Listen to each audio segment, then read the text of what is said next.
Good evening, Misfits. This is the 20.4 breakdown with your friendly neighborhood Misfits, movement efficiency, strategy, and as always, a no bullshit approach to your open workout. This episode of the podcast is brought to you by Pure Spectrum CBD. Head to purespectrumcbd.com and use the code word Misfit to save some dough. I use it every morning. I use it every evening. It's a really big help for me. Helped me a ton at the games when I was super sick. So I'm looking forward to trying CBD throughout the fall and winter and see if I get a little less sick. That would be nice. I'm going to rub it on my knees. I'm going to rub it on your knees. I thought you were going to say when you were competing at the games. I was like, oh yeah, I remember that. Yes, when I was competing at the games. Same. That would be a magical product now, wouldn't it? It sure would. I'd take some.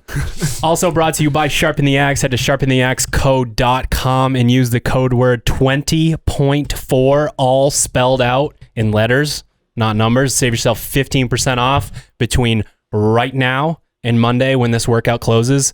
Got some good stuff in there right now, and we got some really good stuff coming out soon. We're not going to tell you what it is. You're going to have to guess.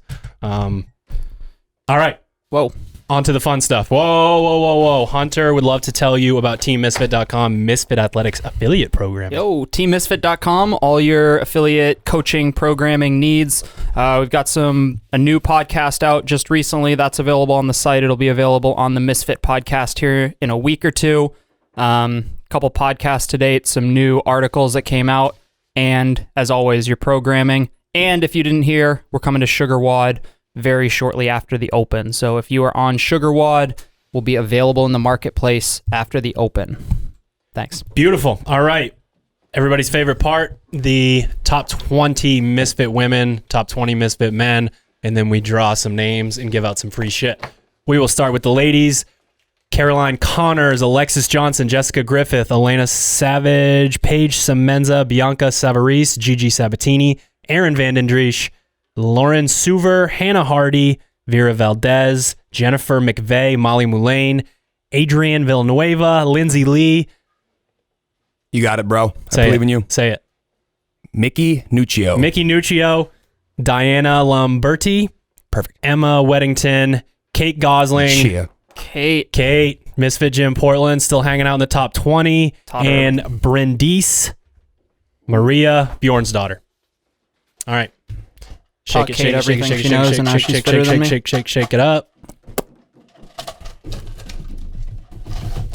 And the winner is Brendice, Bjorn's daughter.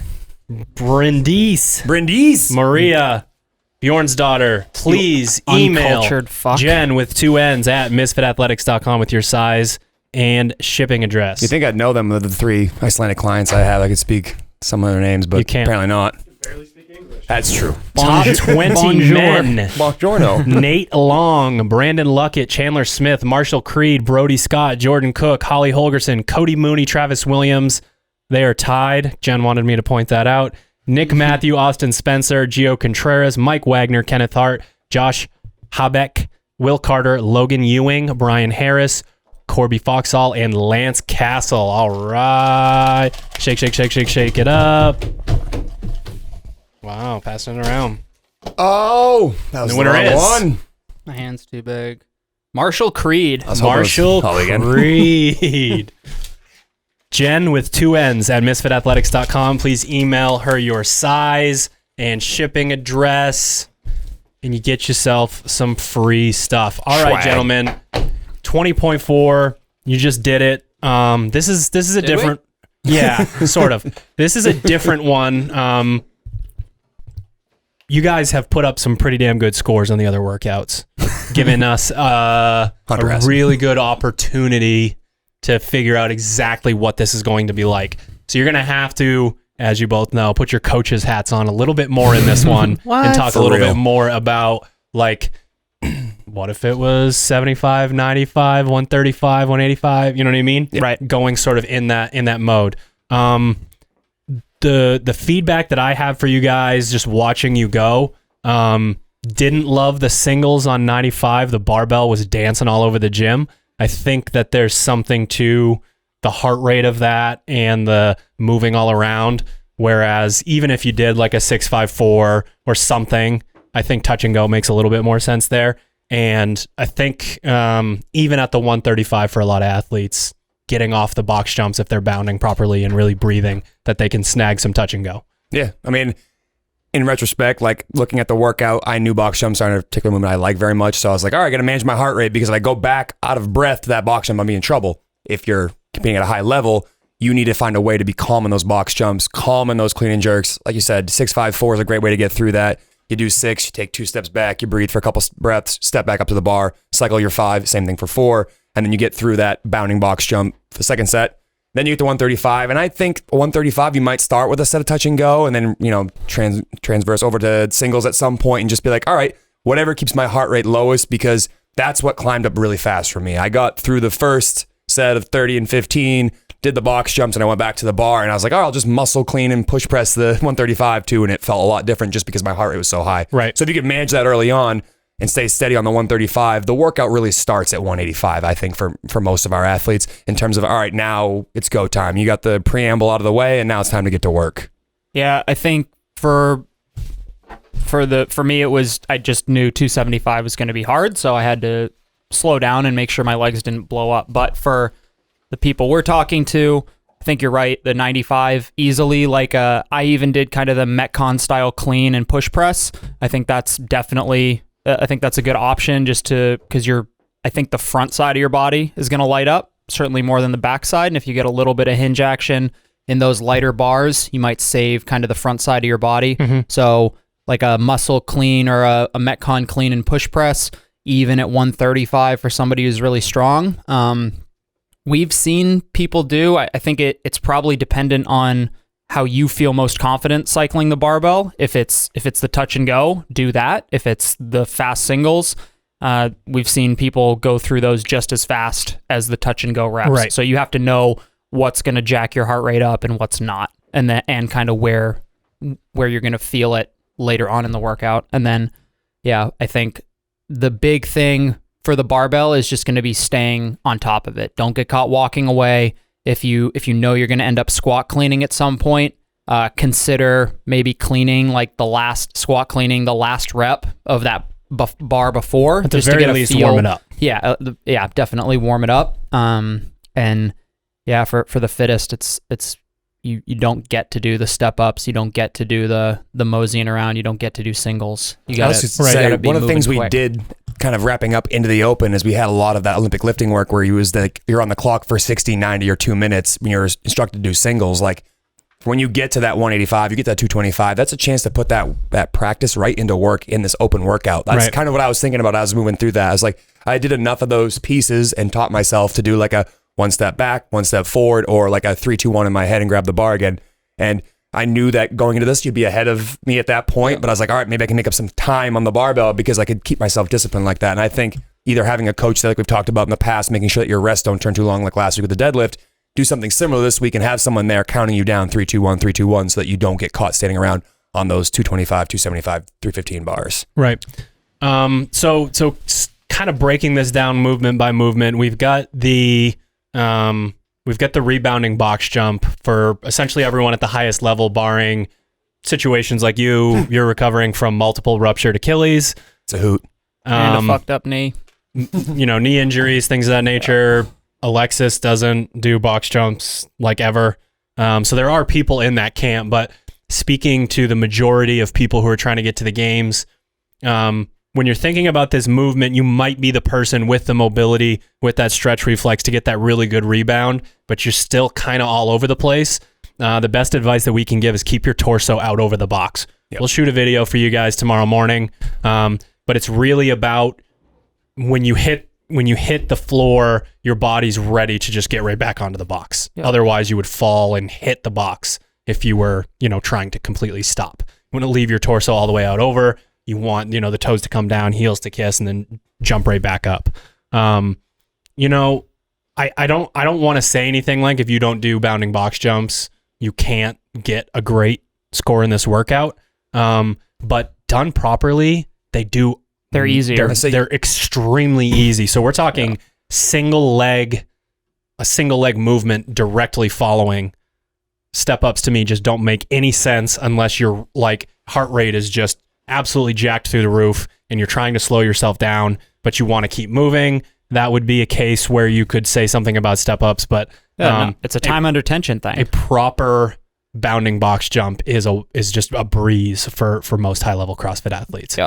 Yeah. I think it's just a time under tension thing. If you're Right. doing the step up, and if you're at a high level doing a step up, you're doing it quickly enough that you are constantly under tension. I don't think you're going to be able to get the best score doing So that. the only way that would work is if somehow you were a magician with the barbell and you can move that thing at twice the speed that anybody else could. That's Right. the only way that it's acceptable. And Yeah. we're talking real world scenario, that's not going to I happen. doubt the person who's doing step ups Is going to be moving the can barbell that fast. blast through 225, 275. Right. So talking about breaking down those first 3 barbells, we talked about doing maybe a little bit more touch and go on the 95 pounds. And what's funny is I'm saying that, and I'm saying it because, again, I don't like the barbell bouncing all around and trying to kind of figure that part out, because what I'm going to say next will almost contradict it. I think blasting through the first 3 rounds is sort of like rowing too fast in Jackie. That person that didn't try very hard gets off the rower. It's what feels like 1 second after you, sort of a thing. You have to be within yourself in those first 3 rounds of this workout, or you're probably just going to slow down that 185 or 225 bar. And then, that needle's twitching right on like the Exactly. red line, but it's not Yes. crossing it, because if you cross it, the workout's over. And if you do the other direction, you leave too much on the table. yeah, so it's you're over right. because you're going to add a minute. Exactly. Yeah, I think it's much easier to slow down a little bit on the box jump and pistol just to catch your breath for a Right. couple reps than it is to power blast through the barbell Right. and or do singles, realize that you made a mistake and now you're hovering over the bar for 10 seconds at a Right. time for 1 rep. The whole no bullshit thing that we talk about at the beginning of the podcast, I'm going to bring it out right now. Pistols, they're really easy for some people. They're really hard for some people. It's not all about mobility. It's about that stretch reflex. It's about that bounce, fast twitch, body awareness. Like, there's so many variables that come into play here. The one thing that I will say is, with the way that HQ is being this year, you better do your fucking pistols right. You Yep. better be able to show in your video that you're doing what you're supposed I to. was going to say, the only thing I'm going to add to that going further is that one thing we often see are athletes that blur the line between standing up and doing their next rep. That's going to be the thing, I feel like, Right. more so than anybody else. And I mean, the open usually isn't as bad as when you see someone just working out. yeah. Like, people will normally go through, but I would say be very careful of that, because there are a lot of people that can blast through pistols that aren't going below parallel. Same thing with standing up on top of the box with just the jump, like instead of jump overs, Right. there's no. You're gonna want to easier. not there for a second. Yeah, Get a lot you're of not barbell going work. so fast Right. that you're not doing that. But I think the pistols, you're only if you're on that line, your only saving grace is the best warm up possible. Like that, but you say that and you're kind of To an like extent. shrugging, but that's a really big deal. I know Yeah, people yeah. that third round of a workout finally get into their pistols, start flying back and forth, and they're like, oh, I probably should have warmed up better. Like, there's a lot that you can do to warm up your pistols, and at the end of the day, until they feel close to the best that they have, you're probably not ready to go. Yeah.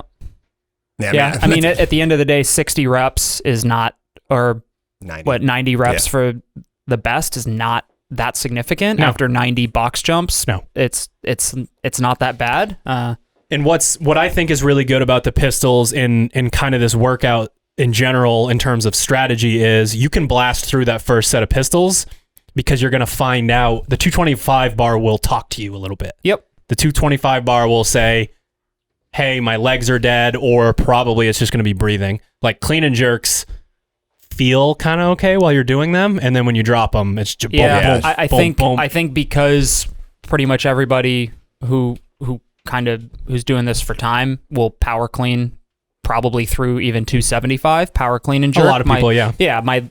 My legs weren't the factor. It's just that's a high percentage for me. So Right. I think I don't think you should probably be as concerned. I think it's very different than the squat clean, for Right. example, like Yep. last year or whatever. So don't having done it, granted, not going all that fast up to 225, legs weren't the problem. They definitely felt it pulling my heaviest bar, but be confident that it's not that much volume in any movement leading up to kind of where your workout starts, whether that's 185, 225, whatever. Exactly. Or the ladies' weight. And really the workout for a lot of people starts at the barbell that you guys got to. Yep.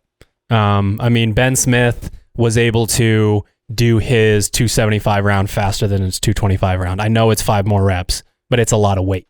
And he was 20 seconds faster on that round. So he just was continuing to progress through the workout like no big deal. Yeah. And then obviously the 315 bar is like a whole different thing. The 315 bar is why we obsess over something so much that pops up in the sport just every once in a while. It'll take you out of the open. 500 points, 600, 700, 800 points. Easily, You're talking about an insane amount of points if you haven't perfected your version of what this is, what your 90 to 100% is. Like it's important. There's not a ton we can do now. We can talk a little bit about, setup and positioning and stuff tomorrow, but that's why you have to obsess over the Olympic lifts, because they will just show up unannounced and say, hey, I'm here to ruin your open, your games, your sanctional, your whatever. All of your practice habits, all of your training sessions leading up to this event, this open workout, are a telltale, essentially a lie detector test on how much you prepared and how well you've moved over the course of the year. Because when you're fatigued, your body goes to what it knows. And if you haven't focused on pushing through your feet, getting to power position, hip extension, and pulling under the bar, but you rely on ogering your way through it like I do, you're not going to do all that great. But if you have good mechanics and you do it every single time and your setup is exactly the same, if you watch Ben walk up to the bar for 315, it looked exactly the same on all 5 reps because he has a little mantra, a little, performance he does on his way up to the bar that gets him ready to do it. And you should have the same thing. Hopefully have all this training sessions so that now when you go to the bar, you refocus for a few seconds, you take a deep breath, walk up to the bar, and you hit it because you've practiced it so many times. This workout, one thing that we failed to do last week that, I'll just say that we failed to do last week. This workout is completely different for women. Yeah. The final barbell is 205. The barbell before that is 175. I'm going to slang it. Right? For ladies that can sling a barbell, this is going to hurt. This is going to be a special kind of pain. What's the 225 equivalent? 145 or 155? So the female weights are 65, 85, 115, 145, 175, 205. And, obviously we have Caroline in the back of our head, tossing that weight around. Not really. No, yeah. But I mean, what does that mean? That makes this a more traditional workout. This makes, are you going to go touch and go a little bit at the beginning? Yeah. Are you going to push your pistol pace? You have to rebound those box jumps. That's what changes when it comes to these workouts. The ladies have to stomp the gas on those movements before the barbell because it's a different game. You have to be able to move through those things and get right under the barbell and get some reps in immediately. You cannot have watching the boys go, hit a rep, step back, tighten the belt, re-chalk, step back up. That's not going to fly at the highest level for the females. No. I mean, they're going to, coast isn't the right word, but 5 at 175 is not heavy for a lot of people. No. It's not 5 at 275. No, it certainly isn't. So yeah, I mean, we're going through these movements. We're talking about this. The one thing that I will tell people, if you can do well in this workout, be ready to feel like someone hit you in the face with a baseball bat at some point when you start slinging those heavy barbells. It's just a different thing.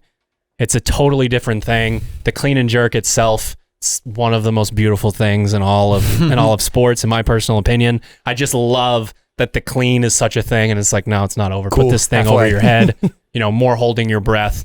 You could really tell with those athletes tonight on the the live announcement at Diablo. There were a few times when they dropped the bar, holy shit. Yeah, I do really like the fact that we have to go overhead as opposed to last year with just the squat clean. If you're going to let people power clean, which we all know how much CrossFitters love to power versus squat, right?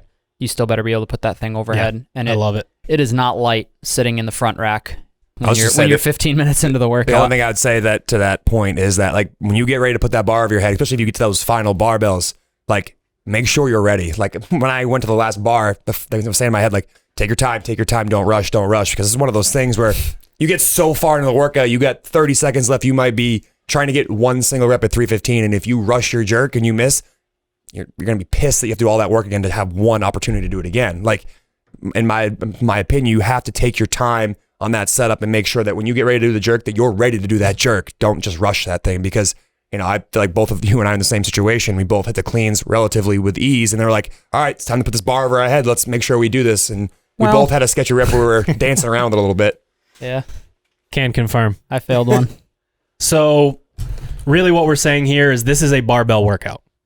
And you get to rest on your box jumps and pistols, and you need to use those as your throttle. That's what's going to dictate kind of what's going on there. And if you really feel like whatever, the 225 bar was like a little bit too much, you can slow down at the beginning, but then you know what, 10, 11 pistols in, I was wrong, I was just being a baby, I'm ready again, knock out the next 19 and get to work. The volume that our athletes train at is such that you know how 5 reps at 275 and 315 are going to feel. So you have to use those other 2 movements as like you said, the throttle, because it might feel better or worse, but you're going to make the lift. Unless you do something stupid through like the 185, 115 barbell. I'll just say the athletes ahead of the caliber, like when you and I were doing this type of thing, where we would sit on the box or bend over and catch our breath. Like you can breathe and do these other 2 movements without getting yourself super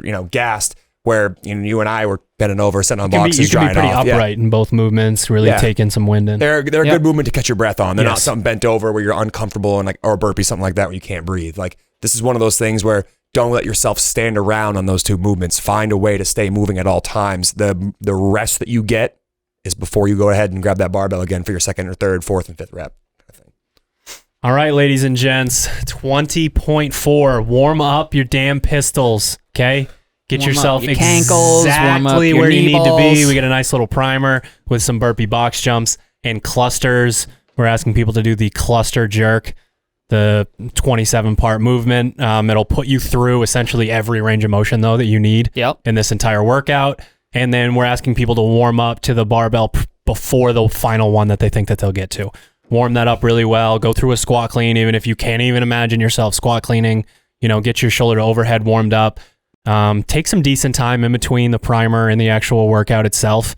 And then, man, I don't know, be tough on that barbell. Yeah, I don't know that you need to blast through the primer at like a traditional primer pace. I think there's a primer built into the workout. The primer is the first 3 barbells. So be more concerned with your movement efficiency, making sure the hips are warm, getting overhead. And obviously before that, we put in there flossing, hips, ankles, knees, banded distractions, Sherb shows whatever. Up to the gym head to toe and floss. Sherb's just fully flossed, mummy. I asked Hunter to floss me He's all the way up, and he he's said, a voodoo nah. floss band for Halloween. I like it. But yeah, warm it up, get after it. All right, fam, that was your 20.4. 20.4. I did not have any sugar today. 20.4 breakdown. Thank you to Pure Spectrum CBD. Head to purespectrumcbd.com. Use the code word Misfit. Sharpentheaxeco.com. Use the code word 20.4. We will see you next week for some chest to bar pull-ups. We all know it. See you then. Bye. Peace.